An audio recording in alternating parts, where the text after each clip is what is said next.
আল্লাহর হাবিব সাল্লাল্লাহু আলাইহি ওয়াসাল্লামের সাথে জিনদের মোট 6 বার সাক্ষাৎ হয়েছিল। জিন ওখানে দেখতে পেলেন একটা মরা সাপ পড়ে আছে, মরা সাপ। আপনারা রাস্তাঘাটে দেখেন গ্রাম অঞ্চলে, তো মরা সাপ যখন পড়া দেখলেন, তিনি তার পাগড়ির কিছু অংশ ছিঁড়ে এই মরা সাপটাকে পেঁচায়া দাফন করে সেখানে আপনার মাটিতে পুঁতে ফেললেন, মানে দাফন করে ফেললেন।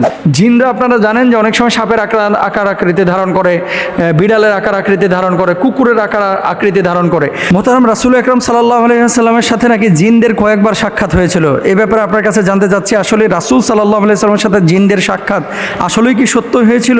যদি থাকে প্রমাণ কি? অনেকদিন আগে মনে হয় আলোচনা করেছিলাম কোন এক মাহফিলে। আল্লাহর হাবিব সাল্লাল্লাহু আলাইহি ওয়াসাল্লামের সাথে জিনদের মোট 6 বার সাক্ষাৎ হয়েছিল।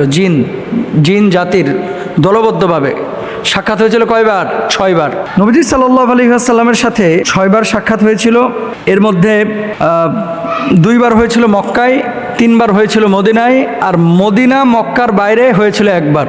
আবারও বলছি, আল্লাহর হাবিবের সঙ্গে জিনদের 6 বার সাক্ষাৎ হয়েছিল। এর মধ্যে মক্কায় হয়েছিল 2 বার, মদিনায় হয়েছিল 3 বার, মক্কা এবং মদিনার বাইরে হয়েছিল 1 বার। আপনি বলবেন যে কি, নবীজিকে দাওয়াত দিয়েছিলেন এই জন্য আল্লাহর নবী গিয়েছিলেন?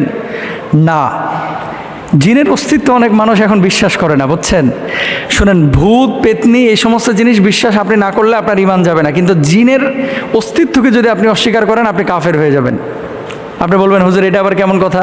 আমরা তো অনেকে বিশ্বাস করি না, জিন বলতে কোনো কিছু আছে, অনেকেই কিন্তু বিশ্বাস করে না। আপনি যদি বিশ্বাস না করেন, কোরআনের অনেক আয়াতকে আপনাকে অস্বীকার করতে হবে। দেখেন সূরা যারিয়াত আল্লাহ তাআলা কি বলছেন? ওমা খলাকতুল জিন্না ওয়াল ইনসা ইল্লা লিয়াবুদুন, মানুষ আর জিনকে আমি আল্লাহ তাআলা ইবাদতের জন্য তৈরি করেছি, সৃষ্টি করেছি। তাহলে এই আয়াতে আল্লাহ যে জিনের কথা বললো, আপনি অস্বীকার করলে আয়াতের সাথে আপনি সাংঘর্ষিক কাজ করলেন। 2 নম্বর আসেন, আল্লাহ সুবহানাহু ওয়া তাআলা একটি সূরা নাজিল করেছেন, যে সূরাটির নাম হচ্ছে সূরা জিন। এখানে আল্লাহ তাআলা কি বলছেন? কুল উহিয়া ইলাইয়া আন্নাহু ইসতামা'a নাফারুম মিনাল জিন্নি ফাকালু ইন্না সামি'না কুরআনান আজাবা। ইনসান নামে কোনো সূরা আল্লাহ তাআলা নাজিল করেন নাই, কিন্তু জিন নামে আল্লাহ তাআলা একটা স্বতন্ত্র সূরা নাজিল করেছে। চিন্তা করা যায়? তাহলে আপনি যদি জিনের অস্তিত্বকে অস্বীকার করেন, তাহলে আপনি ঈমান থেকে খারেজ হয়ে যাবেন, কাফের হয়ে যাবেন ডিরেক্ট। তো আল্লাহর হাবিব সাল্লাল্লাহু আলাইহি ওয়াসাল্লামের সাথে কীভাবে সাক্ষাৎ হয়েছিল? আব্দুল্লাহ ইবনে আব্বাস রাদিয়াল্লাহু তাআলা আনহু থেকে বর্ণিত, এক রাতে আল্লাহর হাবিব সাল্লাল্লাহু আলাইহি ওয়াসাল্লামকে না পেয়ে সাহাবা ইকরাম একেবারে উদ্বিগ্ন হয়ে পড়লেন যে নবীজি গেল কোথায়? আসলে নবীজি কোথাও নেই, আসলে নবীজি গেলেন কোথায়? তিনি ফিরে এসে বললেন, আমার কাছে একদল জিন এসেছিল, আমি তাদের সঙ্গে যাই এবং তাদের সম্মুখে কোরআন তেলাওয়াত করি। আল্লাহর হাবিব সাল্লাল্লাহু আলাইহি ওয়াসাল্লাম বলছেন, অথবা নবী সাল্লাল্লাহু আলাইহি ওয়াসাল্লাম আমাদের নিয়ে যান, আমাদেরকে তাদের চিহ্ন এবং তাদের আগুনের চিহ্ন দেখান। সহিহ মুসলিমের হাদিস নাম্বার 450। সাহাবীদেরকে নবীজি গিয়ে জিনের চিহ্ন দেখিয়েছেন, এবং সেই সময় জিনরা তাদের প্রধান খাবারের কথা বলেছে যে আমাদের প্রধান খাবার হচ্ছে হাড্ডি, এই জন্য হাড্ডি যেখানে সেখানে ফেলে রাখতে নিষেধ করা হয়েছে। এরপর আসেন, জিনদেরকে সাহাবী বলা যাবে কিনা? আল্লাহর হাবিব সাল্লাল্লাহু আলাইহি ওয়াসাল্লামের সাথে যেহেতু জিনদের সাক্ষাৎ হয়েছে এবং কোরআন হাদিস দ্বারা সেটা প্রমাণিত, তাই যেসব জিন ইমানের সঙ্গে নবীজির সাক্ষাৎ পেয়েছেন তারা জিন সাহাবী হিসাবে আখ্যায়িত হবেন, এটা স্বাভাবিক। এখানে আপনার অস্বীকারের কোনো সুযোগ নেই, এবং ফাতহুল বারীর মধ্যে এভাবেই লেখা আছে, আল্লাহর হাবিব সাল্লাল্লাহু আলাইহি ওয়াসাল্লামের সাহাবী হিসেবে তারা অন্তর্ভুক্ত হবে। জিন সাহাবীদের সঙ্গে মানুষের একাধিক সাক্ষাতের প্রমাণও রয়েছে। একবার ওমর ইবনুল আব্দুল আজিজ রাহিমাহুল্লাহ, তিনি রাস্তা দিয়ে হেঁটে যাচ্ছেন, খেয়াল করেন, রাস্তা দিয়ে যখন হেঁটে যাচ্ছেন ফুলাত এলাকায় হাঁটছিলেন। এলাকাটার নাম ছিল কি? ফুলাত। ওখানে দেখতে পেলেন একটা মরা সাপ পড়ে আছে, মরা সাপ। আপনারা রাস্তাঘাটে দেখেন গ্রাম অঞ্চলে, তো মরা সাপ যখন পড়া দেখলেন, তিনি তার পাগড়ির কিছু অংশ ছিঁড়ে এই মরা সাপটাকে পেঁচায়া দাফন করে সেখানে আপনার মাটিতে পুঁতে ফেললেন, মানে দাফন করে ফেললেন, গেড়ে ফেললেন। তখন একজন বলল, হে সারাক, আমি সাক্ষ্য দিচ্ছি রাসূল আকরাম সাল্লাল্লাহু আলাইহি ওয়াসাল্লামকে বলতে শুনেছি তুমি ফুলাত নামক স্থানে মারা যাবে এবং একজন নেককার ব্যক্তি তোমাকে দাফন করবে। ওই সাপকে উদ্দেশ্য করে বলতেছে ওই ব্যক্তি। আচ্ছা, ওমর ইবনে আব্দুল আজিজ রাহিমাহুল্লাহ বললেন, তোমার প্রতি আল্লাহর অনুগ্রহ করুন, তুমি কে? লোকটি বলল, আমি রাসূল সাল্লাল্লাহু আলাইহি ওয়াসাল্লাম থেকে কোরআন শ্রবণকারী জিনদের একজন। এই তার মানে এখানে কি ওমর ইবনে আব্দুল আজিজ রাহিমাহুল্লাহ পাগড়ি ছিঁড়ে যে সাপটাকে পেঁচায়া দাফন করে দিলেন, এই সাপের পাশে মানুষের আকৃতি নিয়ে একজন জিন স্বীকৃতি দিল যে এটা আমাদের সদস্য ছিল। আল্লাহর হাবিব সাল্লাল্লাহু আলাইহি ওয়াসাল্লামের কাছে এই জিন বাইয়াত হয়েছিল এবং কোরআন শ্রবণ করেছিল, আমিও তাদের একজন। জিনরা আপনারা জানেন যে অনেক সময় সাপের আকার আকৃতি ধারণ করে, বিড়ালের আকার আকৃতি ধারণ করে, কুকুরের আকার আকৃতি ধারণ করে। তো আমি নিজে ছিলাম ওই সফরের মধ্যে আল্লাহর হাবিবের সঙ্গে সাল্লাল্লাহু আলাইহি ওয়াসাল্লাম, এবং এই সাপটা মূলত সাপ না, সাধারণ সাপ না, এটা জিন। তো আপনার হাত দিয়ে, আপনি যেহেতু নেককার ব্যক্তি, আপনার পাগড়ির মাধ্যমে আল্লাহ তাআলা তার দাফনের ব্যবস্থা করলেন। সুবহানাল্লাহ। এবার আসেন, এরকম জিনদের আসলে সংখ্যা কত? আল্লাহর হাবিব সাল্লাল্লাহু আলাইহি সাল্লামের সাথে যে দেখা সাক্ষাৎ হয়েছে, অনেক সময় মানে আপনার বড় দল নিয়েও জিনরা সাক্ষাৎ করেছে। তো মোট জিনদের সংখ্যা কত যারা আল্লাহর হাবিবের সাক্ষাৎ পেয়েছেন? আচ্ছা, উমর ইবনুল খাত্তাব রাদিয়াল্লাহু তাআলা আনহুর সাথে সম্পৃক্ত করা হয় এমন একটি বর্ণনায় বলা হয়েছে, নবীজি সাল্লাল্লাহু আলাইহি সাল্লামের কাছে কোরআন শ্রবণকারী এবং তার পেছনে নামাজ আদায়কারী জিনদের মোট সংখ্যা হচ্ছে ৭৩,০০০। একজন দুইজন জিন কিন্তু না, ৭৩,০০০ জিন আল্লাহ নবীর সরাসরি সাক্ষাৎ পেয়েছেন। সুবহানাল্লাহ। আল ইসাবার মধ্যে এভাবেই লেখা আছে। কয়েকজন জিনের নাম বলে দিই যারা আল্লাহর হাবিবের সাক্ষাৎ পেয়েছিলেন। আল্লামা ইবনে হাজার আসকালানী রাহিমাহুল্লাহ তার আল ইসাবা ফি তামিজ সাহাবা বইয়ে ২২ জন জিনের নাম উল্লেখ করেছেন যারা আল্লাহ নবী সাহাবী ছিলেন, মানে জিন সাহাবী। এর মধ্যে একজন হচ্ছেন হামা, আরেকজনের নাম হচ্ছে আহকাব, আরেকজনের নাম হচ্ছে আরকাম, এরপরে মুতাকিদ, এরপরে জাওবা, এরপরে হাসির রাদিয়াল্লাহু তাআলা আনহুম।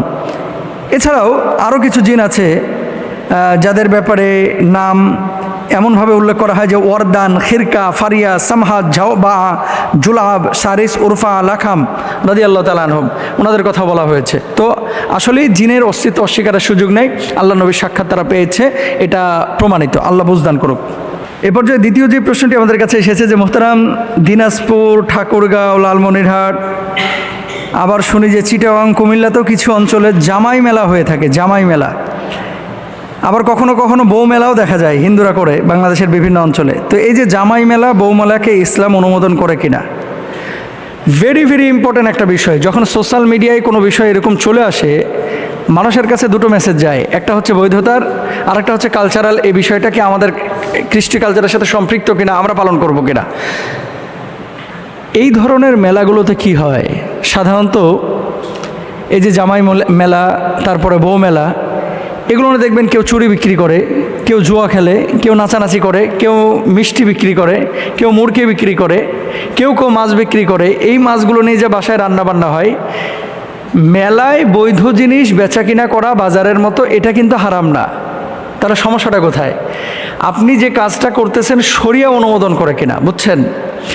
এই সমস্ত মেলাগুলোতে এক শ্রেণীর মেয়েও পাবেন, ছেলেও পাবেন যারা উদ্ভট আচরণ করে। মেয়েরা সাজুগুজু করে মেলাগুলোতে যায়, অনেকে ড্যান্স করে, অনেকে টিকটক করে, অনেকে ঠোঁটে লিপস্টিক লাগায়, অনেকে হাতে নেল পালিশ লাগায়।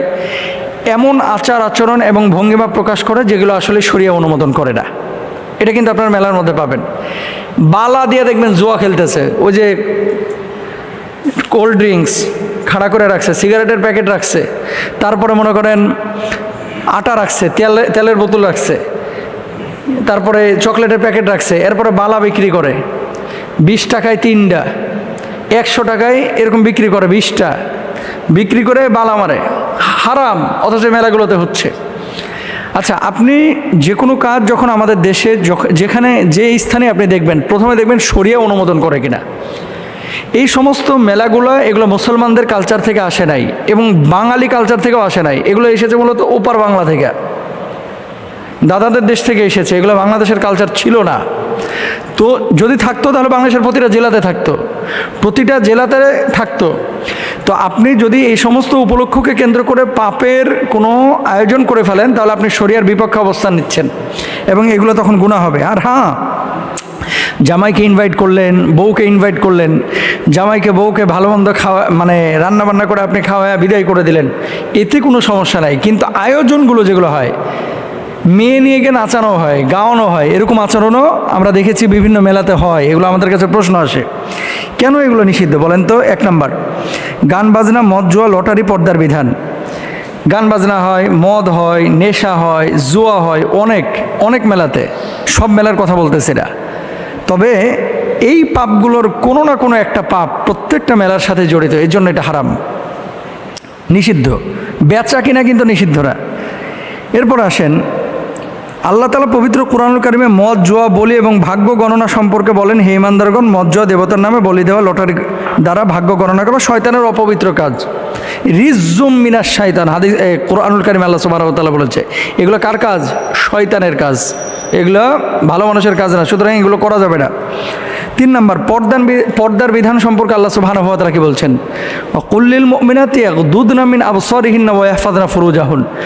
এই যে এই সমস্ত মেলাগুলোতে জামাই বউ যারা যায় ম্যাক্সিমামই সাইজা গুজা যায়, এই মেলাগুলোতে কি খাস পর্দা মেনটেন করা হয়? করা হয় না, এই জন্য এটা নিষেধ।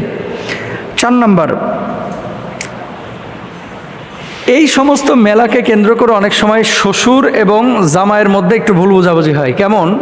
শ্বশুর বেচারার পকেটে টাকা নাই, এখন মেলা বসেছে, জামাইকে দাওয়াত না দিলে অনেক সময় গ্রামের মানুষ রাগিয়া যায়।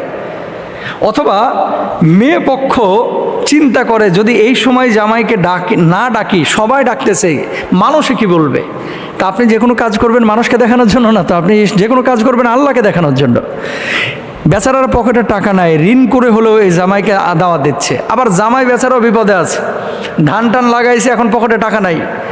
এই শ্বশুর বাড়ি থেকে দাওয়াত দিয়েছে, বড় কাতল মাছ নিয়ে যেতে হবে, একটা কাতল মাছের দাম 3,500 টাকা, বড়, এই মেলা থেকে কিনে নিয়ে যেতে হবে। এখন জামাইয়ের পকেটে টাকা নাই। তার মানে কি দেখেন, একটা গিভ অ্যান্ড টেক। জামাইকে দাওয়াত দেওয়া হচ্ছে, শ্বশুর খাওয়াচ্ছে, আবার জামাই শ্বশুরের জন্য কিছু নিয়ে আসছে। তা আপনার সিচুয়েশনটা তো বুঝতে হবে। মেহমানের জন্য দরজা সবসময় উন্মুক্ত থাকবে, যখন খুশি মেহমান আসবে, খাবে, ঘুরবে। কিন্তু আপনি যদি এই ধরনের কোনো অ্যারেঞ্জ করে মানুষের ওপরে কোনো বিষয়কে আপনি চাপিয়ে দেন, তাহলে এটা জুলুমের মতো হয়ে যায়। এই জন্য এই জিনিসগুলো আমাদের খেয়াল করা উচিত। জামাই মেলা, বউ মেলা, শ্বশুর মেলা, এই সমস্ত মেলাগুলো ইসলামিক কালচার না, এগুলো আমাদের বর্জন করা উচিত। আল্লাহ বুঝদান করুক।